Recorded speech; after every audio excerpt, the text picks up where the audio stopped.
Je m'appelle Maurice Dantec. Je suis né à Grenoble, France, en 1959. Je suis marié, j'ai un enfant, je suis écrivain.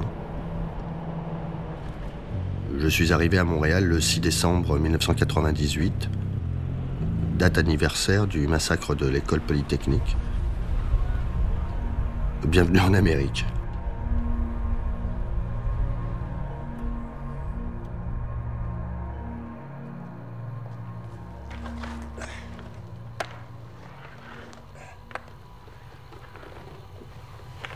Je sais pas ce que tu es en train de faire là. Hein? Non, c'est vrai, je vois cette espèce d'œil là, bon. Il est là pour. Il est là. C'est un œil qui enregistre. C'est déjà une sorte de conscience, une caméra.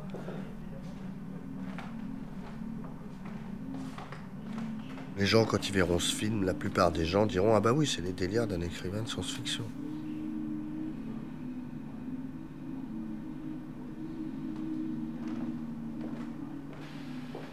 C'est pas moi qui l'a fait, cette image, on est bien d'accord.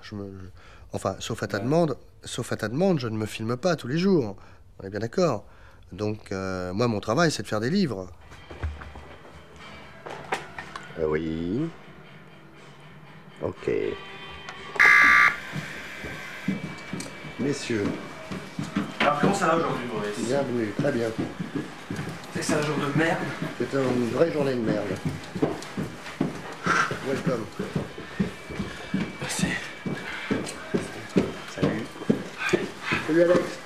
Maurice. Oh, il pète la forme, Alex. Philippe est pas là?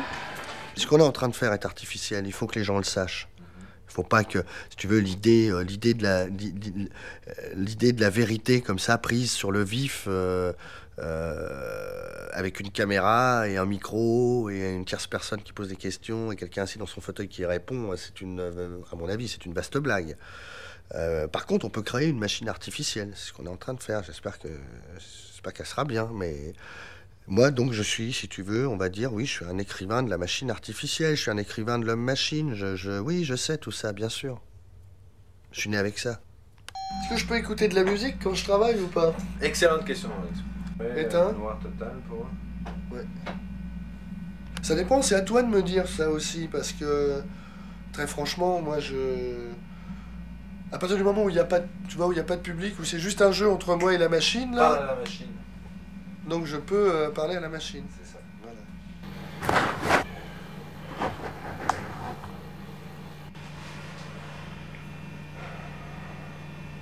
La contestation contemporaine qui vitupère à qui mieux contre la mondialisation montre en cela sa réelle provenance et sa réelle...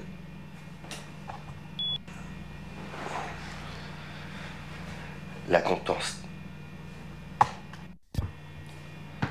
On va prendre. L'image, si tu veux, c'est une arme. Ça fait partie du dispositif stratégique dont un écrivain peut et peut-être même doit se servir à l'ère où, de toute façon, ces machines-là fabriquent la réalité. Donc, c'est à l'intérieur de ce champ de réalité qu'on peut peut-être introduire quelque chose. Je dis pas que c'est une obligation, mais je dis que quand ça se présente, on peut au moins essayer de le faire. Et donc, il faut engager un corps à corps avec le média, avec l'image, tu vois.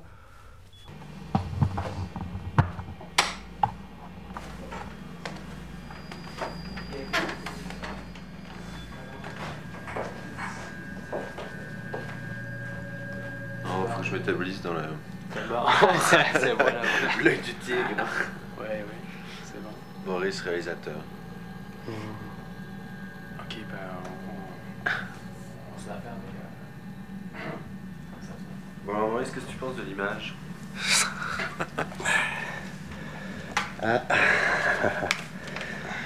Est-ce que les images pensent pas à la place de nous? Est-ce que les images pensent pas à la place de nous? Tu veux dire quoi, dans... Je pose la question. Bah, je sais pas, quand tu essaies de définir, de créer une image, c'est quand même toi qui la penses, non? Ouais, en même temps qu'elle nous pense, sans doute. Tu penses que l'image nous pense? Ben, c'est pas sûr que l'image soit si passive que ça, vis-à-vis de ceux qui la font, puis alors je parle pas de ceux qui la regardent. Je veux dire, au moment où tu fabriques l'image, non seulement tu fabriques cette image, mais elle va te renvoyer à ta propre pensée, non? Donc, elle est active vis-à-vis de ta pensée. Ouais, mais je sais pas, par exemple, est-ce que dans le moment où, comme l'expérience que tu es en train de faire avec ton journal filmé, il y a quand même un moment où elle t'échappe, non? Bah, par exemple, là, je reprends le contrôle. Ouais. Allez. T'auras une petite séquence comme ça. L'idée, c'était quand même... je me mets à nu. Bon, bah ok, d'accord, on y va, quoi. Ouais, mais en même On temps- met à nu le process d'écriture, on met à nu le rôle de l'écrivain dans la société, on essaie de décortiquer les représentations, excuse-moi, illusoires, dont les artistes sont les principaux véhicules eux-mêmes. Parce qu'aujourd'hui, c'est devenu effarant, excuse-moi. Toute cette bonne conscience, là, c'est... Excuse-moi, j'en vomis. Mais en même temps, c'est ça que tu fais aussi.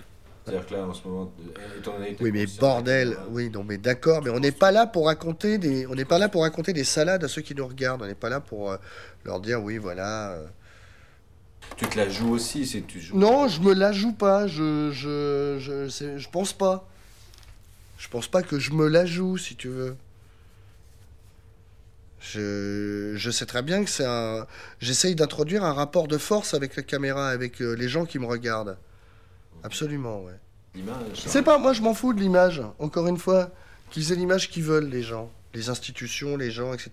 Ce qui restera, c'est les textes. Donc, de toute façon, moi, je travaille pour ça. Publiés ou pas, bon, ils sont publiés, ils sont dans un système marchand, oui.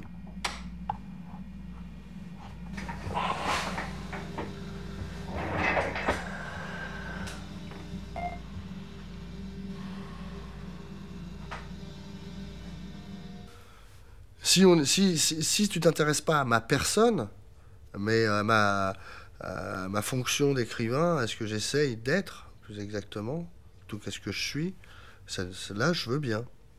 Ouais. Oh, mais c'est difficilement dissociable. Ah non, moi je crois que c'est relativement dissociable.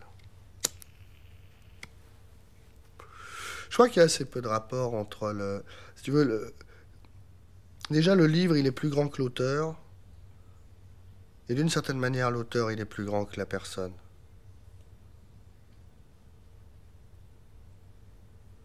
Tu privilégies l'auteur par rapport à la personne. D'une certaine manière, oui, il faut l'admettre là aussi, si tu veux. Et en fait, c'est dans l'œuvre qu'il y a le plus grand. C'est même pas dans nos vies.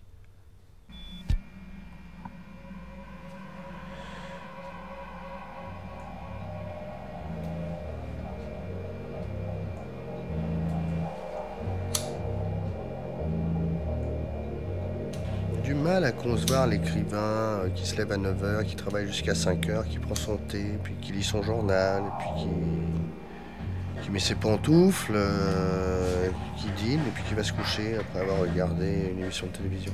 Je sais pas.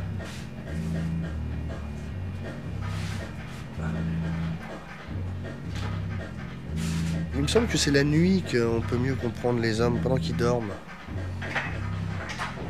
C'est un peu comme les criminels. Quelque part, on a au moins ça en commun, sans doute. Ouais, faut reconnaître ça. C'est plus facile de commettre un crime pendant que les gens dorment. Ben voilà, c'est plus facile d'écrire des livres pendant que les hommes dorment.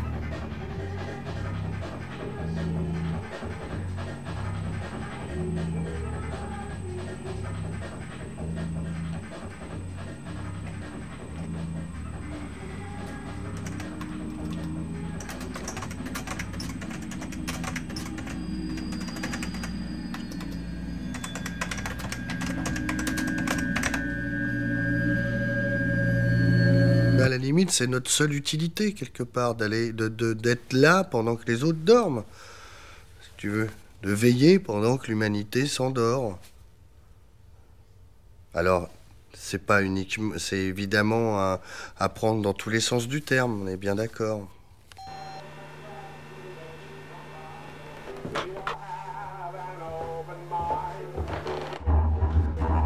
Un peu de télévision américaine.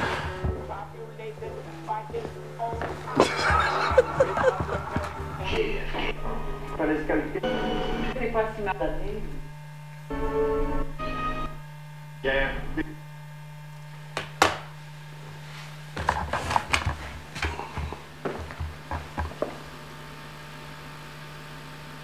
Ça, c'est encore ce qu'il y a de mieux.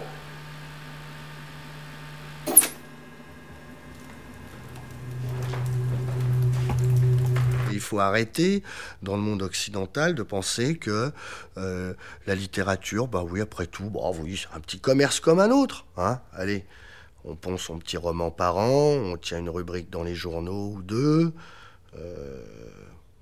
puis ça roule. C'est un petit métier qui roule, ça, maintenant, écrivain. Hein.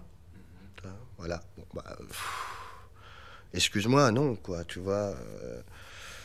Donc, il faut se nourrir aussi du monde, mais il faut se nourrir j'allais dire, des blessures du monde. On n'a pas, c'est notre boulot. Alors bon, si on n'a pas la chance de vivre sous une dictature, on essaye d'aller là où tu vois un peu le grabuge, quoi, là où tu vois l'homme, voilà. Un écrivain, si tu veux, il doit à la fois s'abreuver des livres et puis, excuse-moi, s'abreuver du sang des hommes. On est des vampires.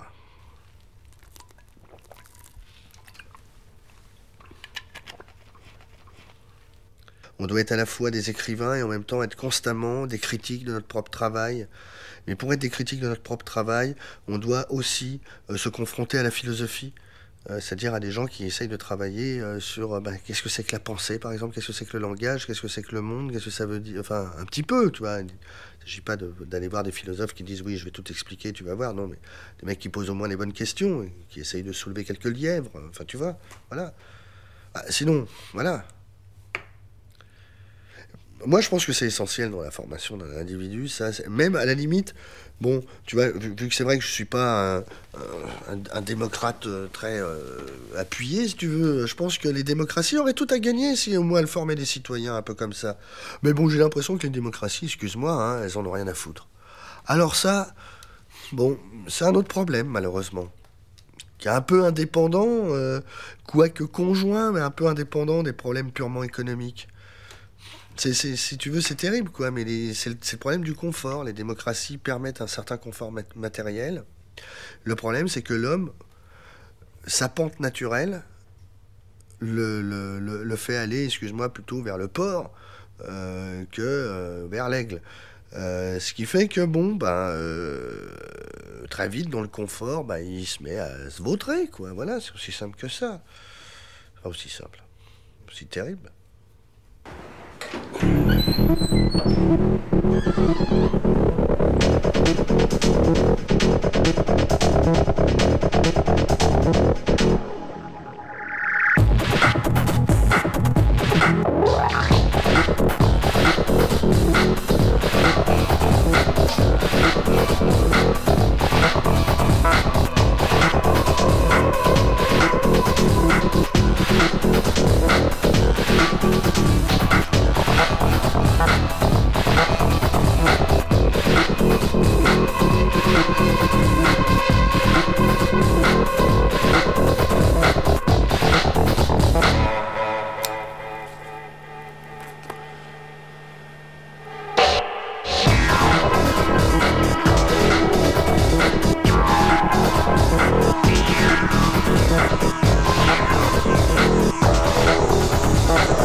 Pour obtenir une solution, encore faut-il avoir dissous quelque